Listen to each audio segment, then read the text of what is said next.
Good morning. So somebody pointed out to me in the comments last week that I didn't mention the weather once last week, so I'm going to address that first. I'm terribly sorry. Weather report for today is it is hot. Really, really hot. It's a beautiful blue sky. It's just absolutely magnificent. But I tell you what isn't magnificent is the allotment is actually looking a bit of a tip. We're walking down here and it's just like, you know, it needs to be trimmed. We've got loads of stuff that's gone over, still in beds, things that have been dug up, unfortunately. We've had another digging attack at that end, which I will take you up to in a second. Hang on, I'm just going to move you into the shade. Is that better? Yes, it is. Okay. Yeah, but we really need to have a bit of a tidy up because everything is just looking a bit mid-season, you know, when things start to go over. But we've also had the added thing of, because we've recently had the rain, all the weeds have suddenly really kicked off, where we've actually had very little weed pressure so far this year. It also just feels like we've got a lot of stuff around, you know, like broken buckets and trays that we don't really want and all that kind of stuff. So we're going to pile a load of things up that we know we don't need and take them up. If they're good stuff, we'll take them up to the share point at the top and see if anybody else wants them. If not, we'll take them to the refuse centre. But yeah, so we are on a tidy mission this morning. As you can see, Mum is waiting for no man. She's already chopping back the lavender that has finished.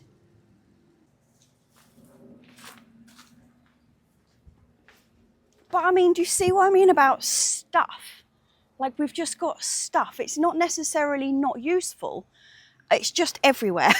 This is a massive chicken feeder or water thingy-bobby, but our chickens are too small to use it really, and we've got the one that we use, and we've got a spare, so we don't need it. So this is going to go on free cycle, I think.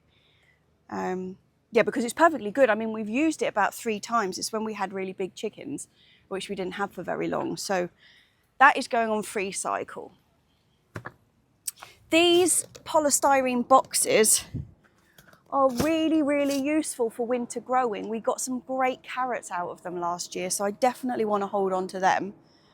It's just a case of where do we put them? And all of this area around here is what I was talking about at the end of last week's video. So we've got that cold frame, which really needs to go. It's a really good cold frame. It's just that we don't really use cold frames. And what it's ended up being is just a place that we dump a load of stuff, which is in fact where all these polystyrene boxes and the extra chicken waterer has been. So everything just gets shoved in here. See, it's just... Yeah, I mean, it was oh, you can't see me. It was a really good cold frame in the sense that it was made with our old polytunnel cover. It did the job really well in that sense, it's just we really don't use it. So I'm going to dismantle it, I think. Unless there's some other thing we can think of to use it for, but I just don't think there is. In the bottom of your screen, I think you can see them. We've got 2 like basket stool bottoms. Perfectly useful. They make a really good plant cage, but again, they're just jammed under the tree. So that is the mission for today, is some tidy and some organise and get the place looking ship shape.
And now we're at the point in the process where it's sort of filled with regret, when everything looks sort of 3 times messier than it did when you started.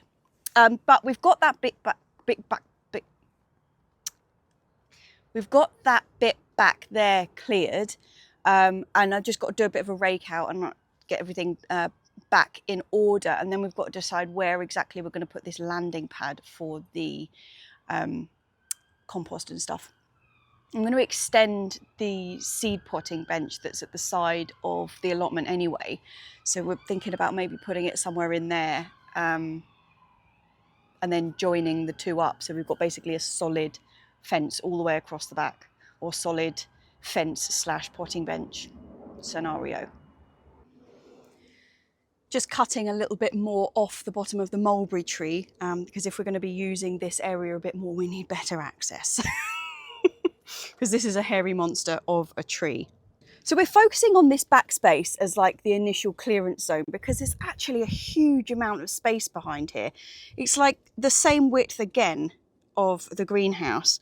And this was just becoming a bit of a dumping ground. And actually it's such a good area for storage that by sorting this out initially, we can now kind of move a lot of the other stuff, which is sort of junk strewn across the rest of the allotment, into this space. And then it will be neatly out of the way.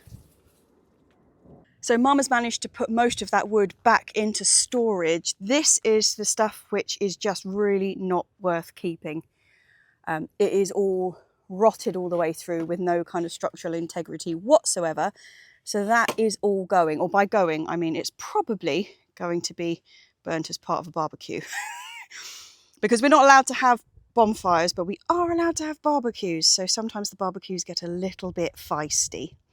But this wood that is behind here, which is all still salvage stuff, we haven't bought any of this, but bits that we've picked up from various skips and stuff, this is all full length pieces. And this is what's going to be going into the new chicken house arrangement.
Well, we got to peak mess point yesterday, picked the tomatoes and went home. We had some things that we needed to do that afternoon. But actually we've made quite a bit of progress. So we've got that, we've reclaimed that space again. So that's all nice and open. Thing is though, is you know that I said I was going to get rid of that cold frame. Well, it's in much better nick than I thought it was. Taken the tops off, which had rotted because, I mean, when I first made it, I was literally scrabbling around for wood on the allotment. reusing everything, and the stuff that I made the top out of was admittedly a little bit shambolic. It was already past its best, I think is the best way to do it, but it's lasted a good couple of years, and yes, make do and mend basically. But we've had a thought, and actually we were digging stuff out from behind there, and what we have found was a load of plastic sheet. Actually, let me just show you. Please excuse the mess. Is this stuff twin wall polycarbonate sheeting, and we got this free. Somebody was doing something to their drive or their garage up our road, and they were throwing all this stuff out, so we've actually got quite a lot of it, and it'll make a perfect top for that. Basically, we had ideas about using this to make a cold frame or to make something like that, or a cloche, a long time ago, and I made some ends for some other cloches out of it.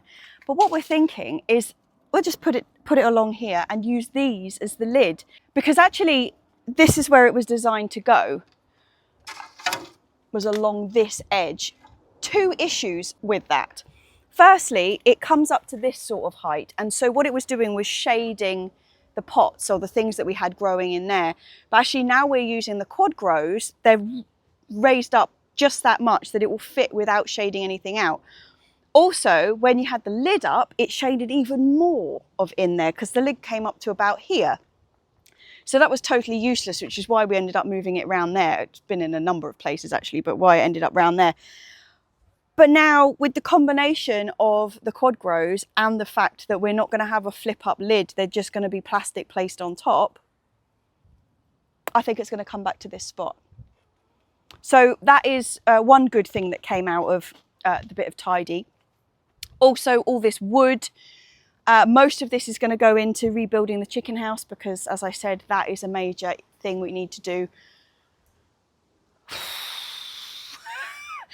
There's a lot to do, chaps, but actually the first thing I'm going to do is sow some beans, which I know was not on the to-do list, but we were doing a lot of watering the last couple of days, and I'll talk to you about beans now because it's not a year for beans for us.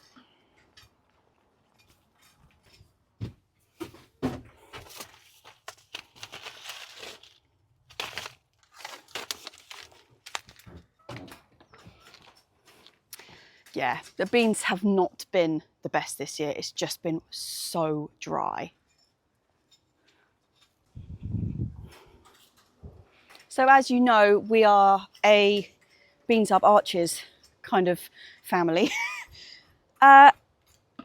It's just dire. It's absolutely dire. I mean, what are we, a week and a half into August? These should be absolutely covered like a proper bean tunnel all the way up here, and as you can see, that is not the case.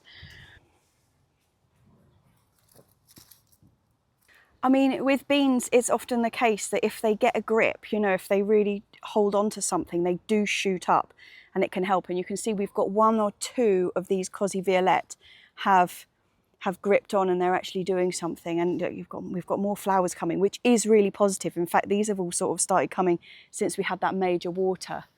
But they're just nowhere near where they should be on the top. I mean, look at that, nothing. The French beans are the ones that have suffered the most. They've really, really struggled.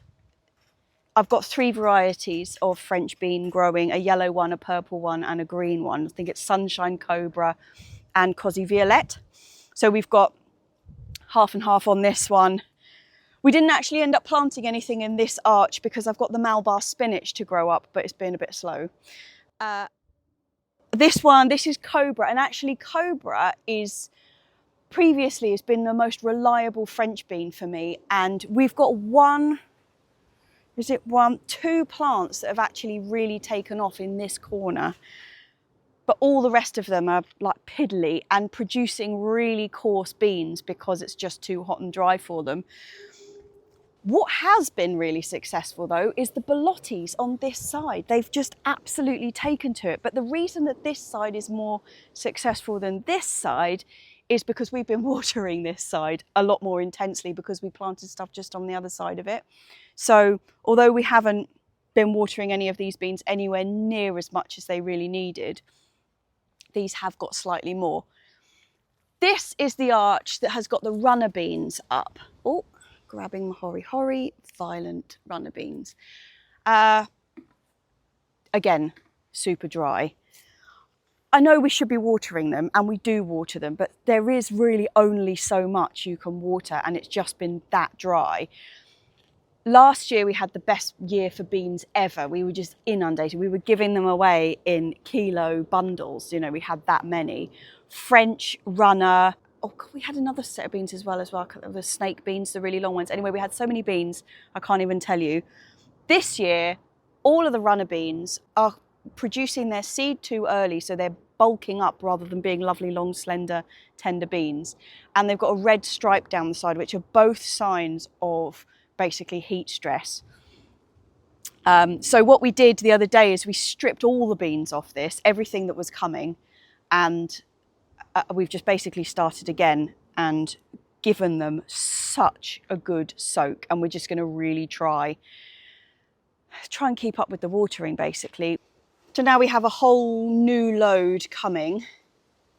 Actually, here's one that I didn't remember to pick off, or I didn't find it, but can you see this is what's happening. So the bean itself hasn't got very big, but it's started to produce like proper hard beans inside. So that'd be really, really stringy, and it's got this red tinge to it, which is a heat stress sign. That is just not worth eating. Having said that, actually, I mean, you can eat runner beans dried. We didn't actually save any of these because we were a bit grumpy about not having proper fresh runner beans. But if you just let them go, you can just shell them and eat the internal beans, you know, like a bean rather than a podded bean.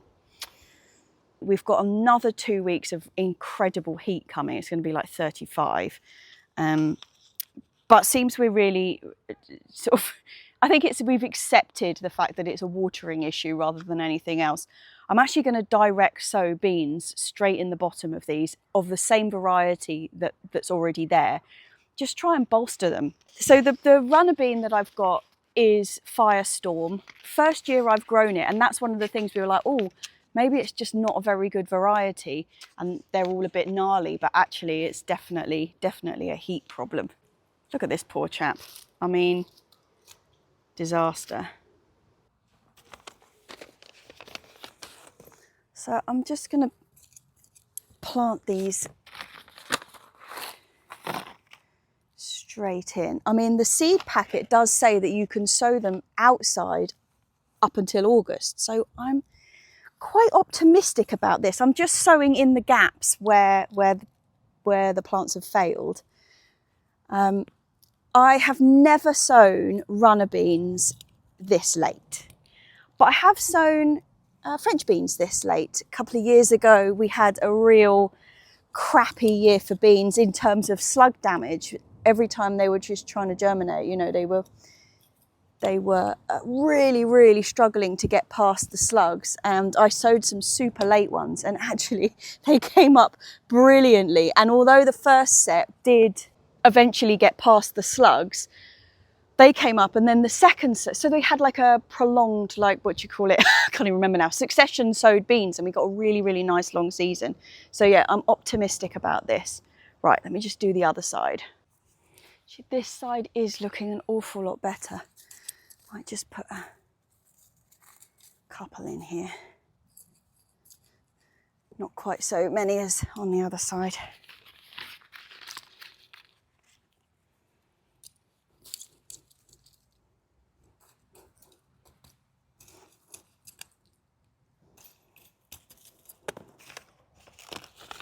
Okay, that is a top up of the runner beans.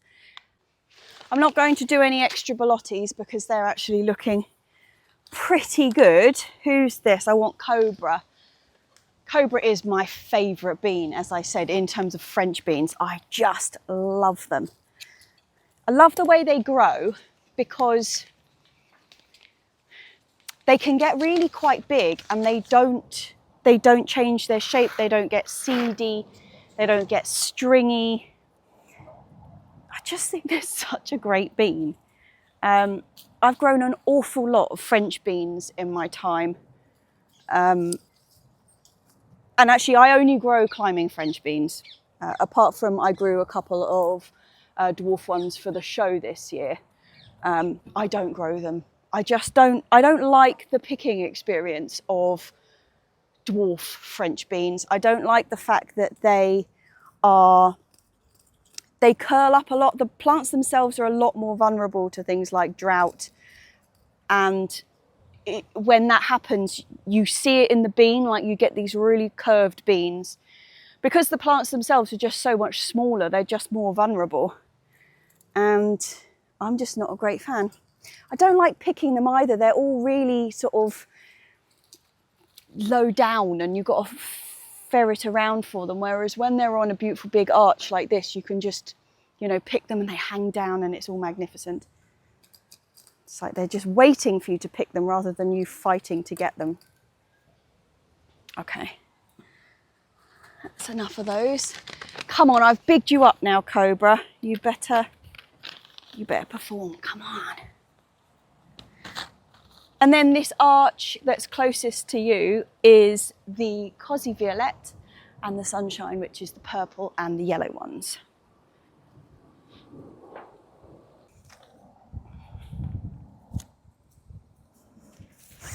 We've got this netting over here because for some unknown reason, the girlies have absolutely taken to just obliterating under here, which has also not helped the beans on this side because they keep getting their roots ripped out of the ground. If it's not foxes and badgers, it's girly whirly woos.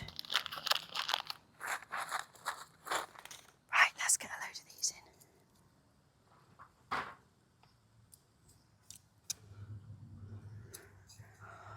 I say that the Cobra is my favourite French bean. I actually just really love French beans. They're one of the few things that are like stuff that we grow, not counting stuff like onions or garlic or any of that kind of stuff. They're one of the few things that actually out of season, when we don't have them, I actually buy them. I love them so much that I don't wait until they're in season for me to eat them. I just buy them. I know, terrible. Especially the really super extra fine ones that they sell. Oh, I could just eat them all day.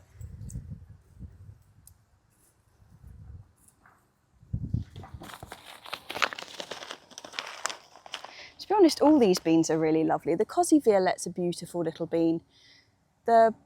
These ones, the Sunshine, gorgeous. I've grown so many different yellow, purple and green beans, and I think I've really come down to just a fantastic selection of varieties there.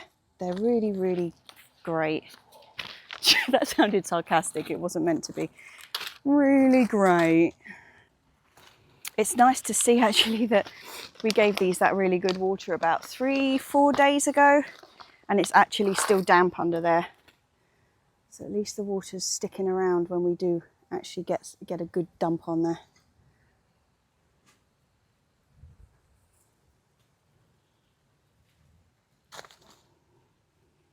You know what, I've got just 2 of those left. That's the end of that packet. Mum is still going at the wood tidy. Just saying you're still going at the wood tidy. Oh, fab. Okay, she's putting them in size order. Yeah, brilliant.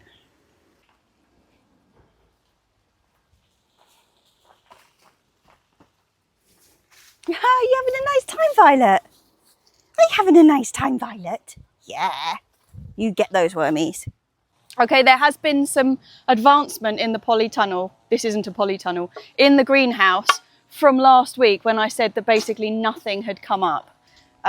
Things have come up, which is excellent. So yeah, it's not looking as bleak in here at all. Starting with last week's, you remember we only had a couple of pak choi. Well, we've still got those 3 big ones up, but you can see other ones are starting to come through now. So we've got, you know, I mean, that's not one, that's not one, that's not one, that's not one. But, you know, there's something happening in there. So that's good. We've got at least, you know, not nothing. Thai basil's still looking great. I'm really happy with that. We've got plenty of that. This was something that nothing had come up last week. That's the lungo onions. You can see they're just starting to come up, which is quite pleasing.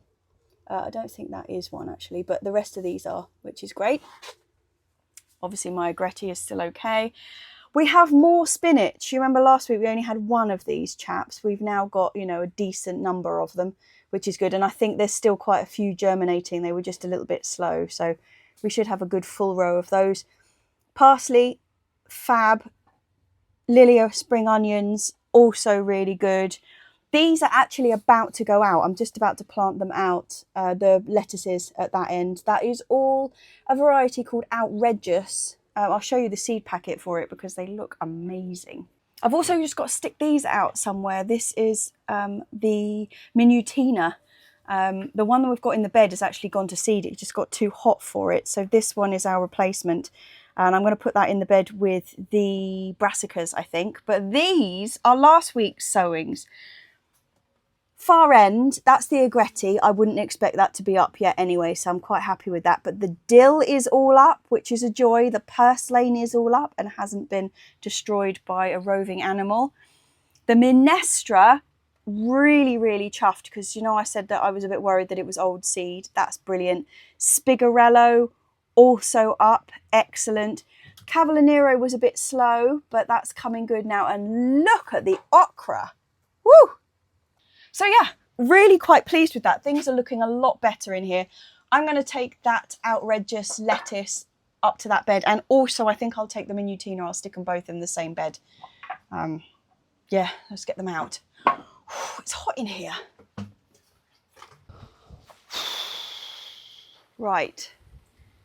Lettuces and Minutina. That's this one. Oh. And this one.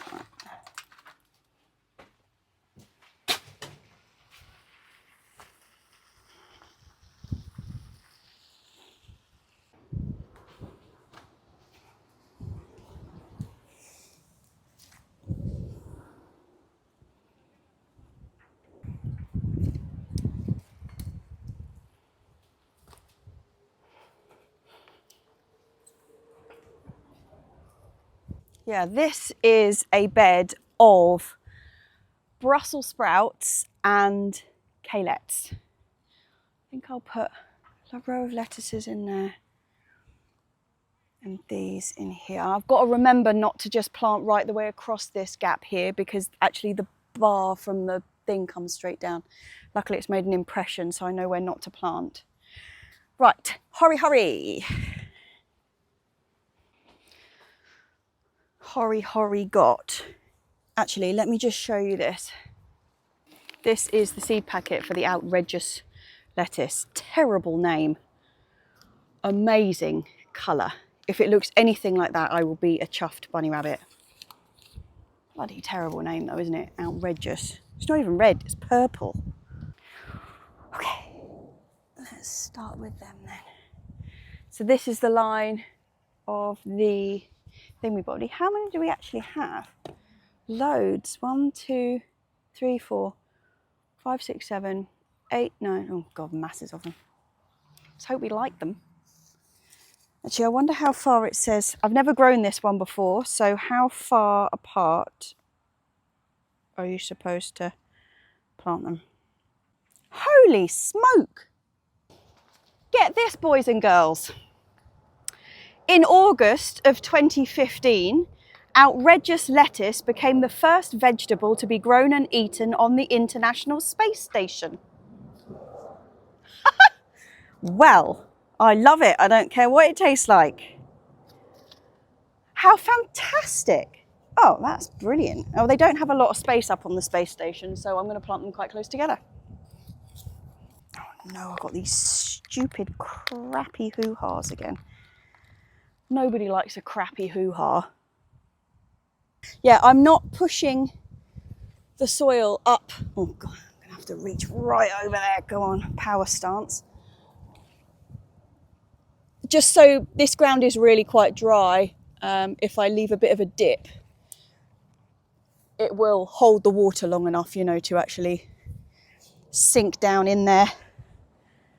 Lovely. Right, that's one row of that. I've got easily about 15 other rows that I could put in of that.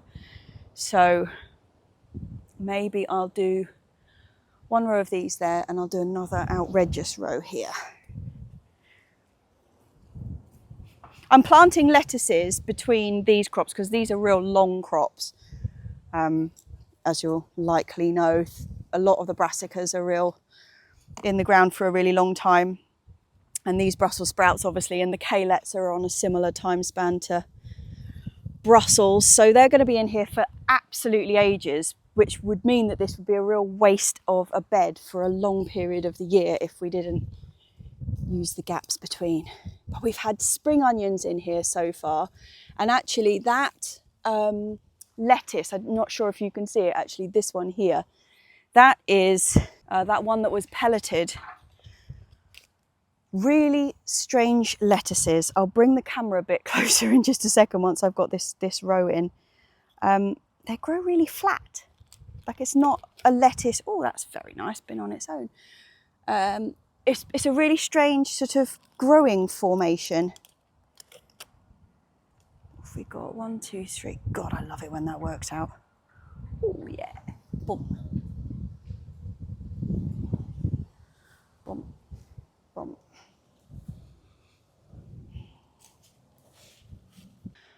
I tell you what, can you see me? Yeah, I don't know. This is an interesting position. The one thing that I would say hasn't been as successful about these bed covers that we've got, these netting ones, is that they're really, really good. They've kept the baddies off, which is obviously their like fundamental purpose in life. And we can lift them off on our own, so we don't need to both be here to get the bed covers off. So they were the two criteria. Something that I didn't take into account really though, is that our beds are all 1.20 m wide, so that you can comfortably, from kneeling, lean into the halfway point without doing any of this business. And because they unhinge on one side, you kind of shut off the other side of the bed for yourself. So it does mean that you do a lot of lying down on the beds. This Minutina is wonderful. It's also called Herba Stella. It's basically a plantain, you know, like a weed. But my goodness, is it delicious. It's absolutely gorgeous. I mean, you know, I eat a lot of just greens and spaghetti, like absolutely dead simple.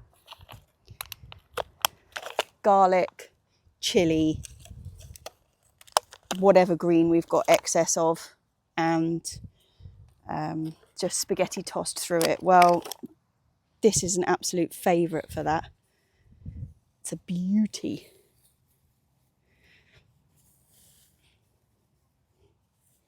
It may seem like we eat that a lot and that everything must taste the same, but actually when you eat the veg like that, so simple, the flavour of the actual vegetable comes through so much, and so it just never tastes the same. Like garlic, chili, and then the oomph of whatever it is you are eating. Fab. I mean, I've got easily another row of these. Should I just plonk them in? Ooh, ooh, ooh. Yeah, I'll stick a row here.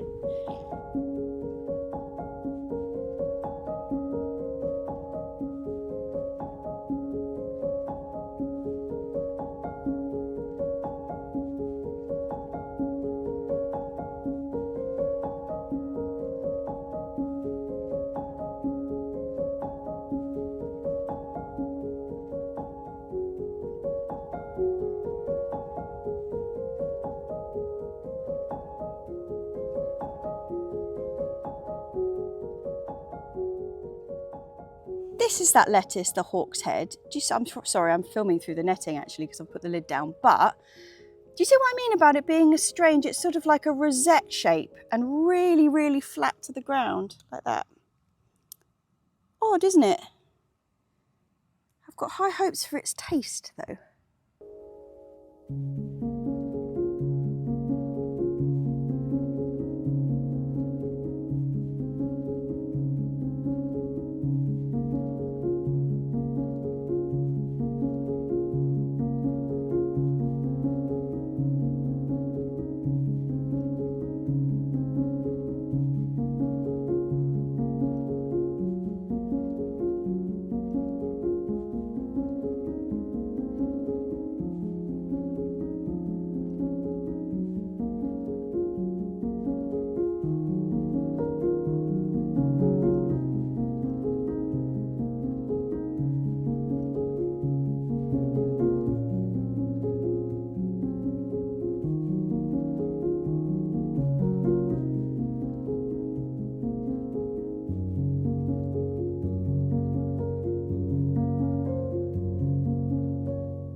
Oh, that looks lovely.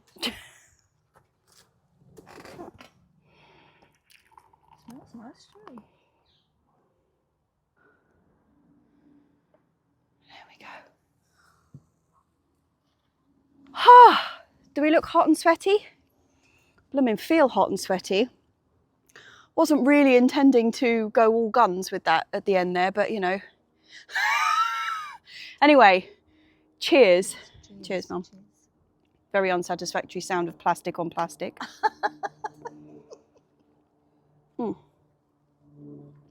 Maybe I should put my hair down. Is that any better? That is absolutely not any better.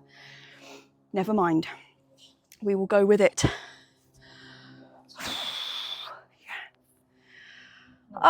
Well, actually, we ended up getting quite a lot more tidied than I thought we were going to. I thought it was going to be one of those ones where we just pull everything out from behind there where it's been nicely hidden, cover the allotment in more crap, and then give up for the day. But we didn't. Which was exciting. And actually, this week, we've done quite a lot of stuff at home as well. So it's been beautiful weather the couple of days we were up here, but right after the last vlog, it was absolutely torrential. It looked like this.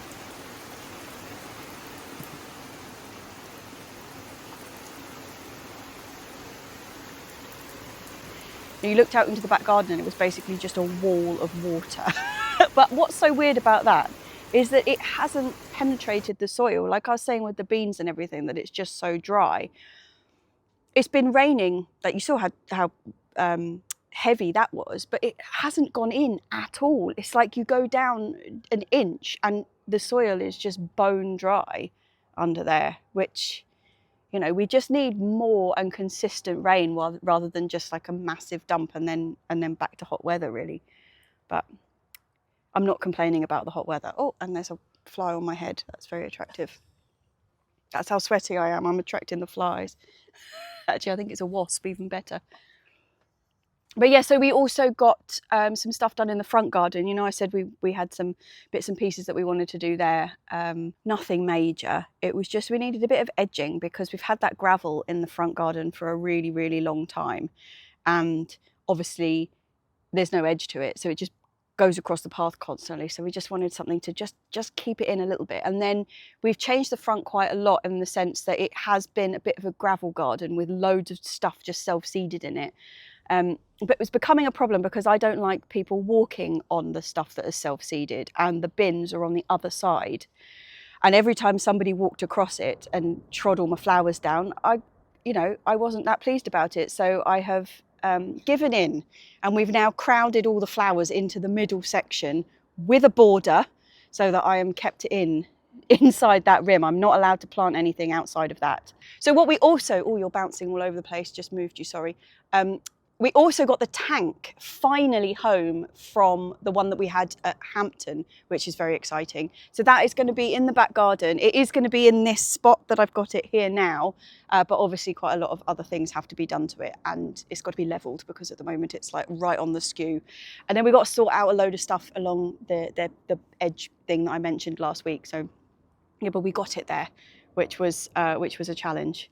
We had it on an old home-based trolley wheeling it up the road, and it's not a very smooth road or pavement, and it was just like, yeah, nearly took out someone's garden wall on our way past, which wasn't very good.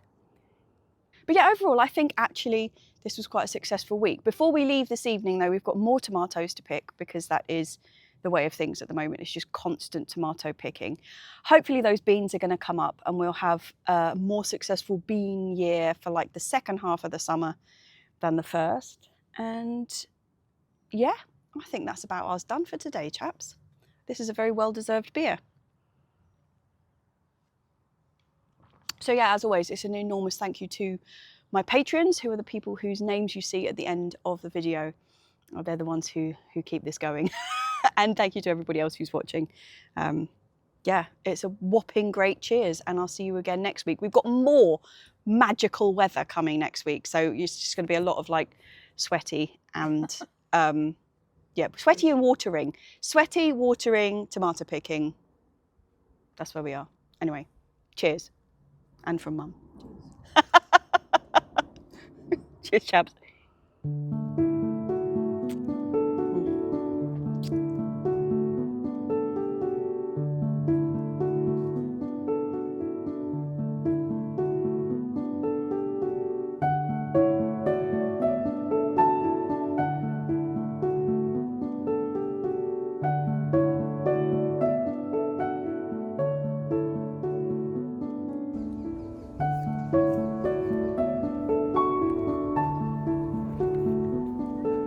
I come around.